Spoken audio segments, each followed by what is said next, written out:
Непроходимые заросли спелой вишни на садовых участках манят всех, кто без особого труда хочет запастись витаминами на зиму. За плодами приезжают жители не только Сибая, но и близлежащих районов. Вишню собирают и те, кто хочет малость заработать. В каждом саду организован прием ягоды. Особо не утруждаясь, в день можно заработать до 1000 рублей. Такой бизнес по душе как взрослым, так и детям.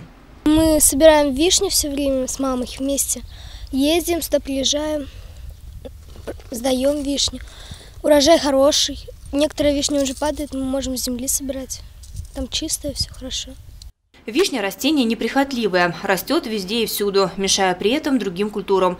Поэтому многие садоводы стараются избавляться от молодых побегов. Правда, отмечают, по сравнению с прошлым годом урожая вишни в этом году в разы меньше.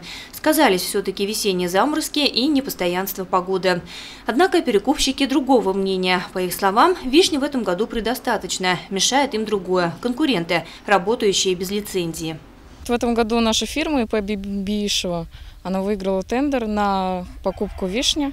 Собственно, мы сейчас занимаемся приемом. Все, в принципе, нормально, урожай хороший. Ну, не настолько большой, как в прошлом году, но все же хватает.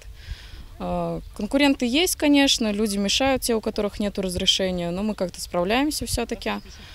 Вот. В садах стоим во всех практически: 10-й, 5-й, 6-й, 7-й. 8-й, 3-й, 11-й у нас всегда стоит, 4-й тоже. То есть ребята всегда находятся. То есть работников много, людей, желающих работать, зарабатывать тоже много, все работает. В день собираем, прилично достаточно, тонны по 2, по 3. Исследования показывают, что в вишне содержится много антиоксидантов, укрепляющих иммунитет и помогающих справляться со многими инфекциями.